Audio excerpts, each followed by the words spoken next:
यात्रा करनी पड़ी। अगर मैं अपने आप से पूछता 2004 में, 2010 में, 2014 में कि मुझे 4000 किलोमीटर कन्याकुमारी से कश्मीर चलना पड़ेगा, मैं ऐसी बात सोच भी नहीं सकता था।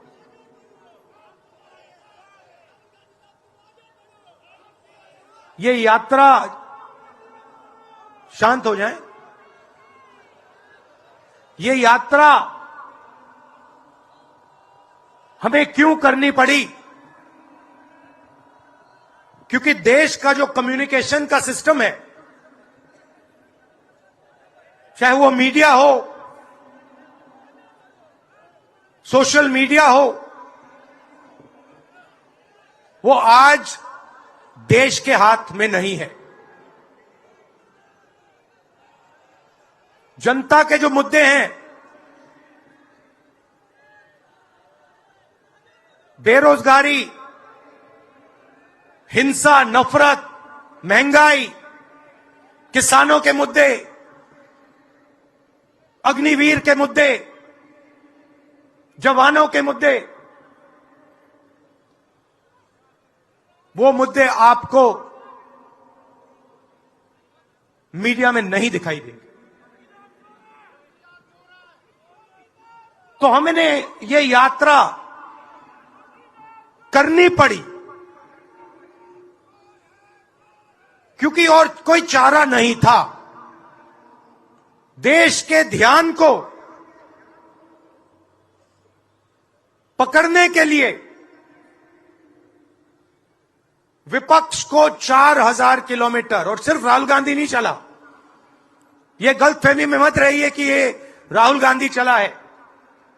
सब पार्टियों के, सब विपक्ष के पार्टियों के लोग चले, सब नेता आए, हिंदुस्तान का पूरा विपक्ष इन यात्राओं में शामिल हुआ।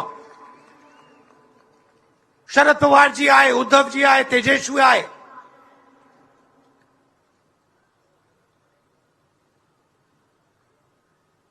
सोशल मीडिया में भी आप गलतफहमी में मत रहिए।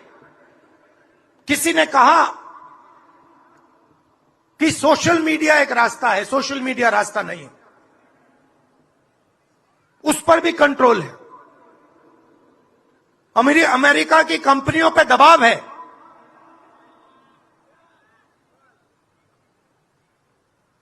तो काफी डिस्कशन होता है कि हम बीजेपी से लड़ रहे हैं।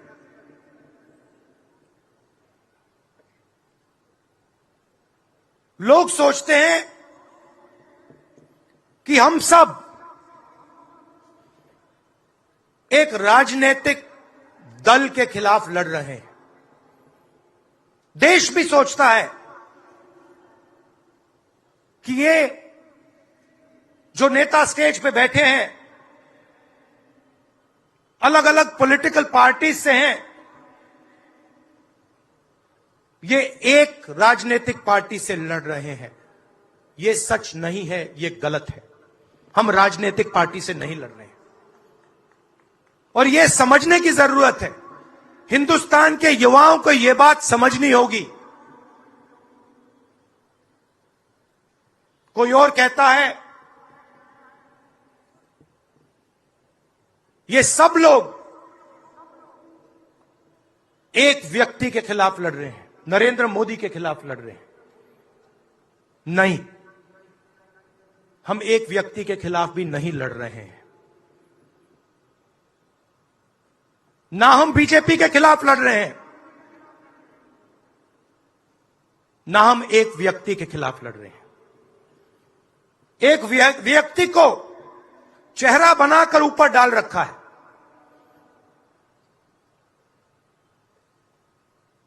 हिंदू धर्म में शक्ति शब्द होता है। हम शक्ति से लड़ रहे हैं, एक शक्ति से लड़ रहे हैं। अब सवाल उठता है वो शक्ति क्या है। जैसे किसी ने यहां कहा,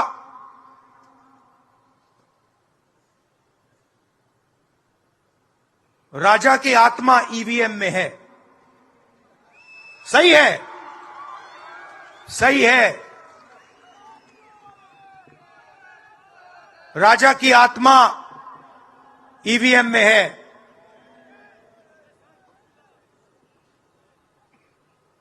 हिंदुस्तान की हर संस्था में है, ईडी में है, सीबीआई में है, इनकम टैक्स डिपार्टमेंट में है। एक वरिष्ठ नेता, नाम नहीं लेना चाहता हूं, इसी प्रदेश के एक वरिष्ठ नेता कांग्रेस पार्टी को छोड़ते हैं और रो के कहते हैं, मेरी मां से रो के कहते हैं कि सोनिया जी, मुझे शर्म आ रही है, मेरे में इन लोगों से, इस शक्ति से लड़ने की हिम्मत नहीं है, मैं जेल नहीं जाना चाहता हूं। और ये एक नहीं है, ऐसे हजारों लोग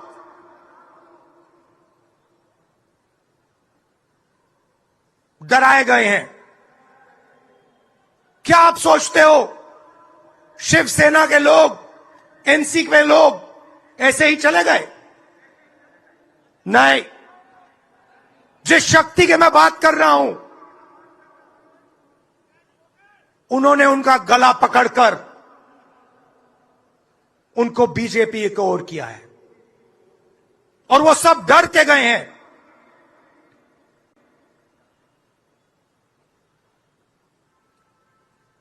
चार 4,000 किलोमीटर चला, उसके बाद 6,000 किलोमीटर मणिपुर से महाराष्ट्र, मुंबई, धारावी।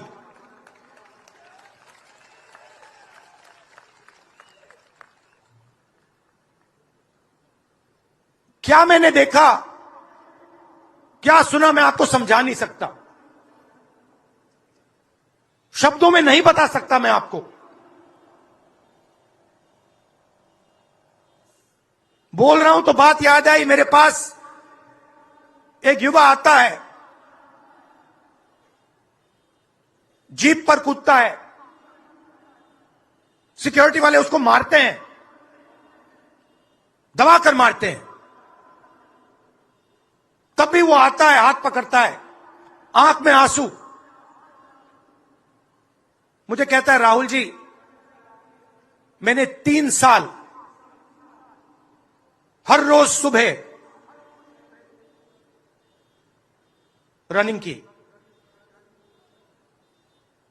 पुलअप्स की, पुशअप की, दंड बैठक, सब कुछ मैंने किया। मेरे दिल में देशभक्ति थी। मैं चाहता था कि मैं लद्दाख में जाकर, ठंड में जाकर, ठंड में कांपूं, देश के दुश्मनों के सामने कांपूं, और एक दिन अगर मौका बने तो उनकी गोली भी खाऊं। यह मैंने सोचा था। राहुल जी, अग्निवीर लागू कर दिया। मेरे देश ने मुझे धोखा दिया है। नहीं, तुम्हारे देश ने तुम्हें धोखा नहीं दिया, तुम्हारी सेना ने तुम्हें धोखा नहीं दिया, उसी शक्ति ने तुम्हें धोखा दिया है। नरेंद्र मोदी भाइयों और बहनों सिर्फ मास्क है, मुखौटा है। जैसे ये बॉलीवुड के एक्टर हैं, उनको रोल दिया गया है कि भैया आज सुबह आपको ये करना है, कल आपको ये बोलना है, परसों आप ये करोगे, सुबह उठ के समुद्र के नीचे जाओ, चलो सी प्लेन में उड़ो। 56 इंच की छाती नहीं है, खोखला व्यक्ति है।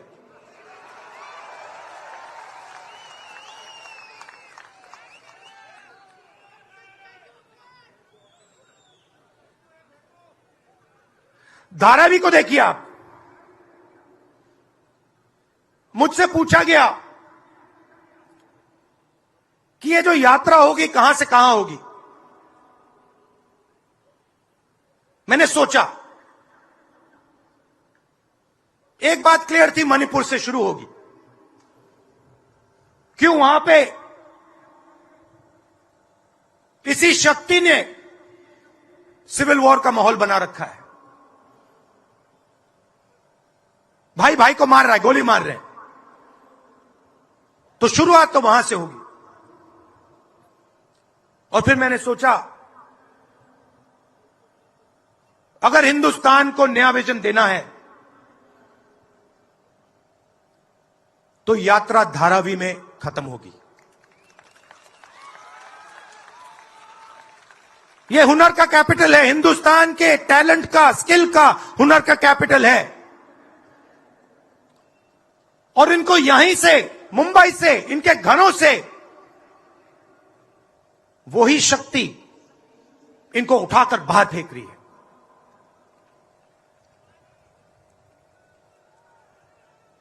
एक साथ मिलकर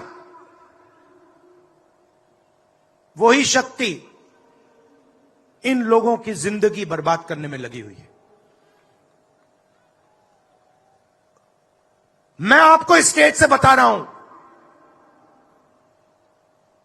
चाइना में एक शहर है, उसका नाम शेंजन है। सच्चा मुकाबला उस शहर से है, जो आपको मीडिया में कभी कोई नहीं बताएगा। धारावी शेंजन का मुकाबला कर सकता है। बैंक के दरवाजे इन बच्चों के लिए खोलो, इन बच्चों को सरकार की मदद करो, और फिर देखो ये शेंजन का क्या करते हैं। उठा के परे कर देंगे शेंजन को ये लोग। Made in Mumbai, made in Dharavi, made in China को उड़ा के हटा देगा, परे कर देगा। मगर नहीं, 22 लोग हैं यहां पे, 22 लोगों के पास उतना ही धन है जितना हिंदुस्तान के 70 करोड़ लोगों के पास है।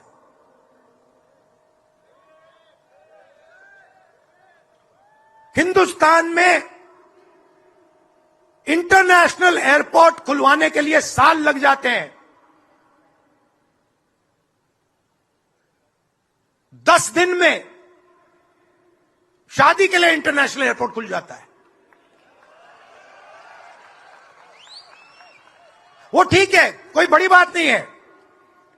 अगर 10 दिन में शादी के लिए खुल जाता है, वो ठीक है, करना है करो। मगर बाकी हिंदुस्तान में भी तो खोलो, बाकी प्रदेशों में खोलो। इन्होंने क्या गलती की है?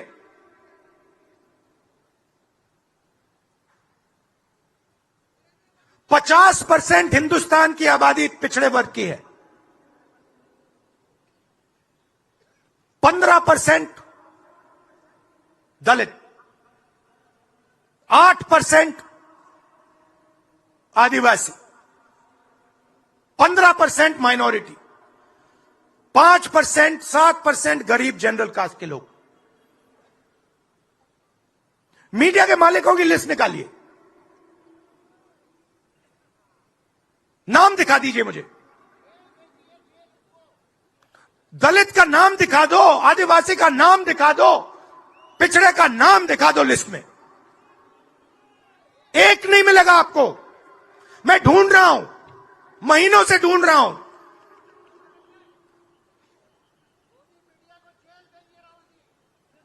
इनकी गलती नहीं है बेचारों की। जैसे मोदी जी मुखौटे हैं, जैसे उनका रिमोट कंट्रोल इनका भी है।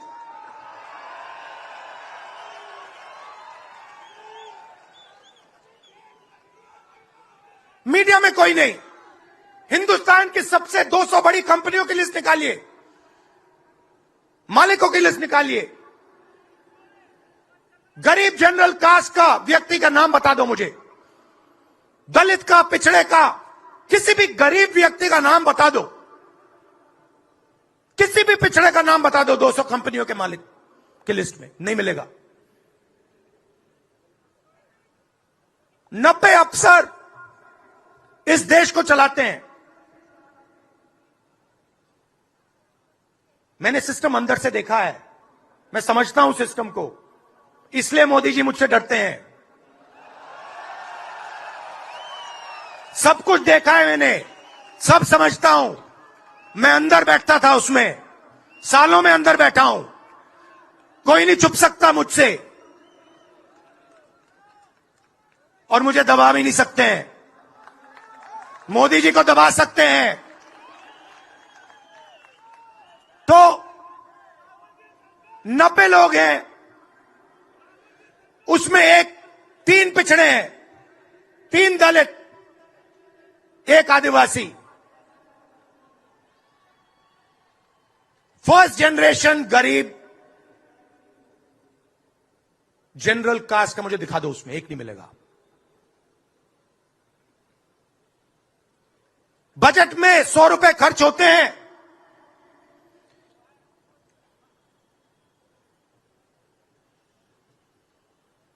पिछड़े, दलित, आदिवासी सबको मिला दो,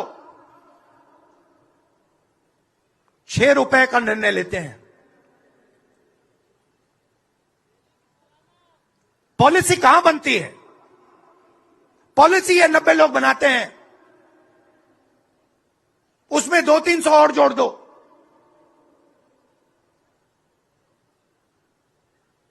उसमें 50-60 अरबपति जोड़ दो,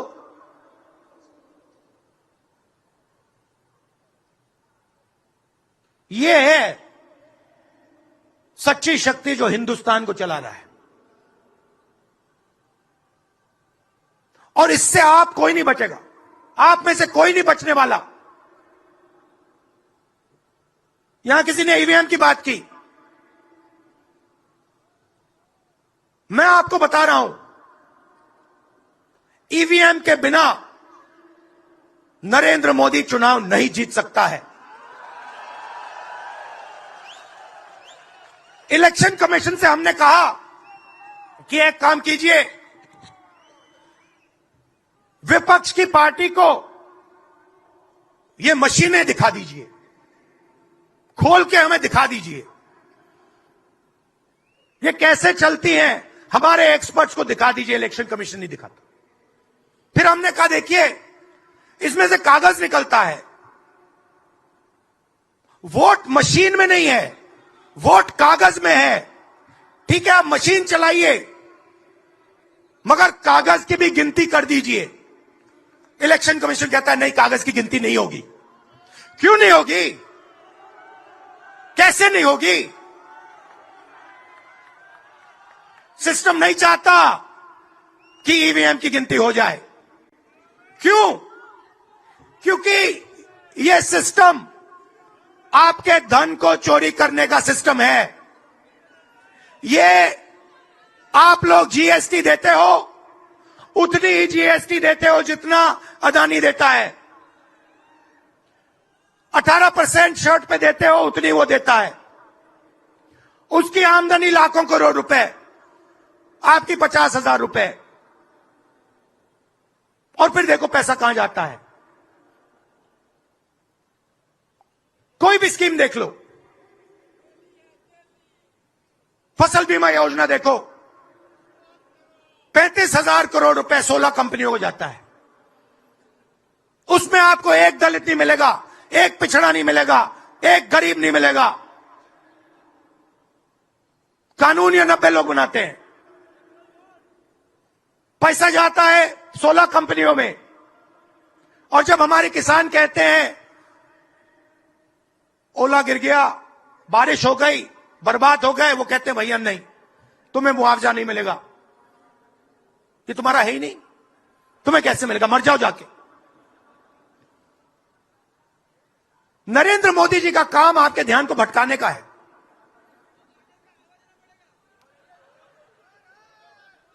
कभी आपसे कहेंगे देखो देखो, चाइना की ओर देखो, पाकिस्तान की ओर देखो। कभी मोबाइल फोन की लाइट ऑन कर देंगे,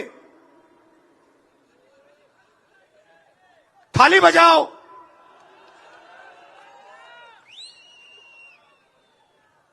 कभी कहेंगे देखो मेरा अपमान कर दिया,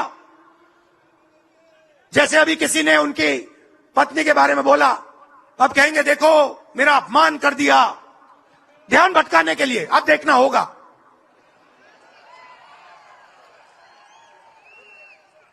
मगर यात्रा में यह सब साफ दिख जाता है, दर्द दिख जाता है, दुख दिख जाता है।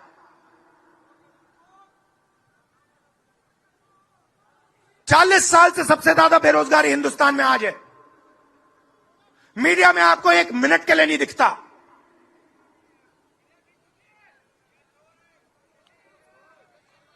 मोबाइल फोन आप देखते हो, चाइना का मोबाइल फोन, शर्ट खरीदते हो, चाइना की शर्ट, जूते खरीदते हो, चाइना के जूते।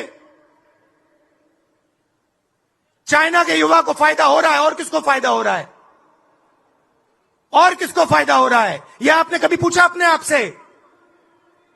जब चाइना का यहां माल बिकता है, सिर्फ चाइना को फायदा नहीं होता, हिंदुस्तान के अरबपतियों को भी फायदा होता है भाई और बहनों। इसलिए धारावी को कभी उठने नहीं देंगे।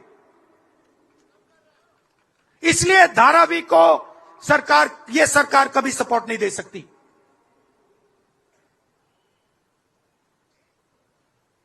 पूरा सिस्टम कंट्रोल में है।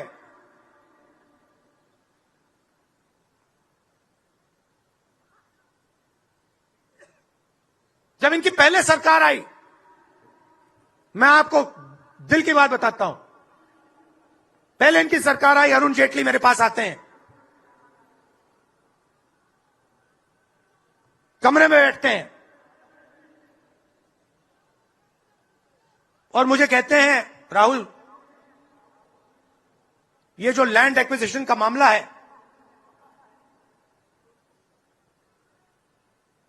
तुम इस पर मत बोलो। क्यों नहीं बोलूं? जनता का मामला है। अगर बोलोगे तो तुम्हारे ऊपर हम केस लगाएंगे। लगाओ केस, मुझे कोई फर्क नहीं पड़ता। क्या कर लोगे मेरा? ईडी वाले आए, 50 घंटे बैठा दिया।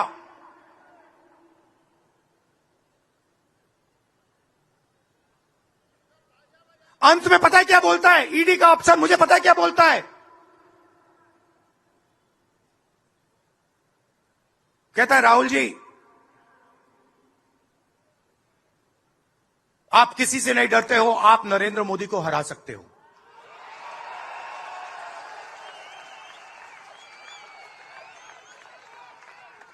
ईडी का अफसर बोलता है मुझे।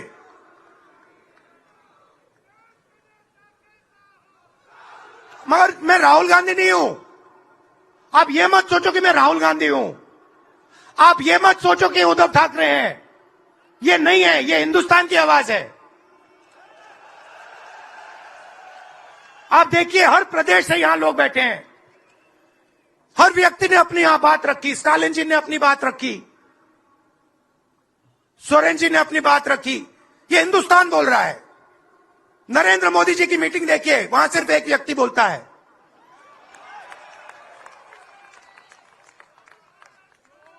गडकरी जी परे हो जाते हैं, माला के बाहर निकाल देते हैं उनको। इसलिए हमने इसको इंडिया गठबंधन नाम दिया है। ये हिंदुस्तान की रक्षा कर रहा है। ये सब लोग डरे नहीं हैं। ये सब लोग उसी सिस्टम का मुकाबला कर रहे हैं। आज नरेंद्र मोदी के पास भ्रष्टाचार की मोनोपोली है।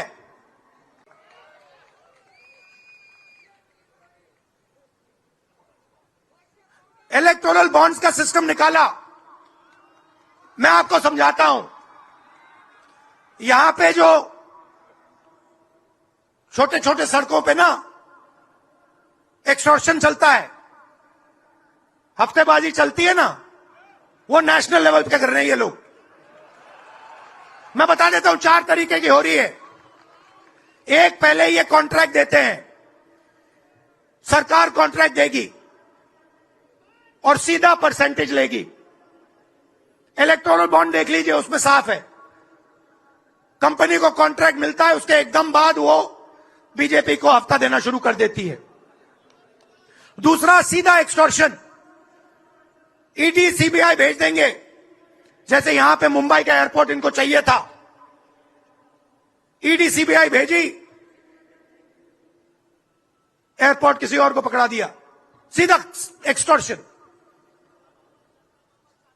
तीसरा, शेल कंपनी, जैसे यहां भी किसी ने कहा, अंबेडकर जी ने कहा, कंपनी की प्रॉफिट ही नहीं है और उससे ज्यादा पैसा वो बीजेपी को दे रही है। और चौथा, कॉन्ट्रैक्ट देने के पहले पैसा दो, कॉन्ट्रैक्ट लो। देखिए, मैं आपको एक बात कहता हूं, यहां मुंबई में किसी भी गुंडे को आप सीबीआई, ईडी और इनकम टैक्स पकड़ा दो, ठीक है, वो हो रहा है, वो ही हो रहा है। एक व्यक्ति ने इनको पकड़ रखा है, उनके पीछे एक और शक्ति है, वो कह रही है भैया आप देखो, हमें ये एयरपोर्ट चाहिए। आपका एयरपोर्ट मुंबई का एयरपोर्ट है ना, आपने तो देखा, सीबीआई की इंक्वायरी हुई और उसके एकदम बाद मुंबई एयरपोर्ट अदानी जी को मिल गया। तो मैं आपसे कह रहा हूं कि इससे आपका नुकसान हो रहा है। नोटबंदी की, जीएसटी लागू की, जो हिंदुस्तान का रोजगार का सिस्टम था उसको खत्म कर दिया। चाहते हैं कि यहां सिर्फ 20-25 कंपनियों का राज हो। चाहते हैं कि ये जब छोटा धंधा चलाते हैं, सब्जी बेचते हैं, छोटे छोटे दुकानें चलाते हैं, चाहते हैं कि ये सब खत्म हो जाए और एक के बाद एक इनको खत्म कर रहे हैं। स्मॉल और मीडियम मैन्युफैक्चरिंग जो है उसको सबको खत्म कर रहे हैं। यही लोग तो चाइना का मुकाबला कर सकते हैं। जो स्मॉल और मीडियम इंडस्ट्री है वही तो चाइना का मुकाबला करेगी, वही तो देश को रोजगार देगी। उस नींव को उड़ा रहे हैं। और आपको खड़ा होना पड़ेगा। आपके बिना काम नहीं बनने वाला। आप हो भारत माता, आप सब भारत माता हो और आपकी जिम्मेदारी बनती है, हमारी जिम्मेदारी है, मगर देश के युवाओं की भी जिम्मेदारी बनती है।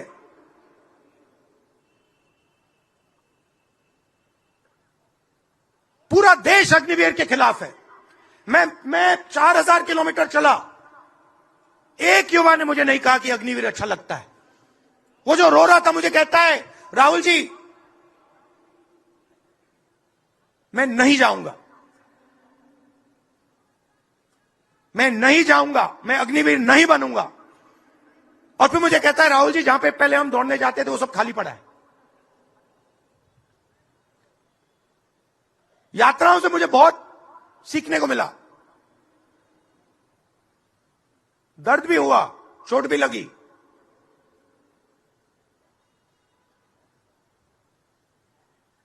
मगर जो प्यार मिला, दिल से जो प्यार मिला,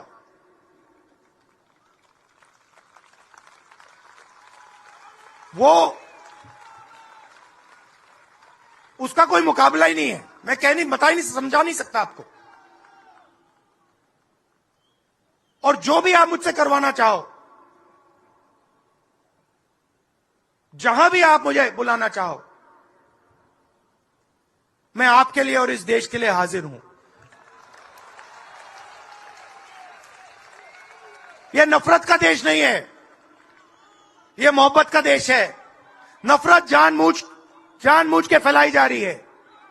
नफरत इसलिए फैलाई जा रही है कि आप अपना ध्यान इधर उधर करो और आपके जेब में से आपका पैसा लूटा जाए, छीना जाए।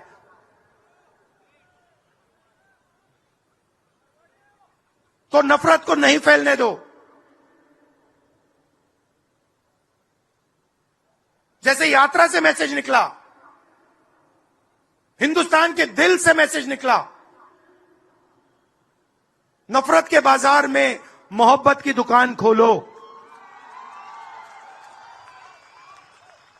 ये हमारे सब महापुरुषों ने कहा है। गांधी जी ने कहा, बुद्ध भगवान ने कहा,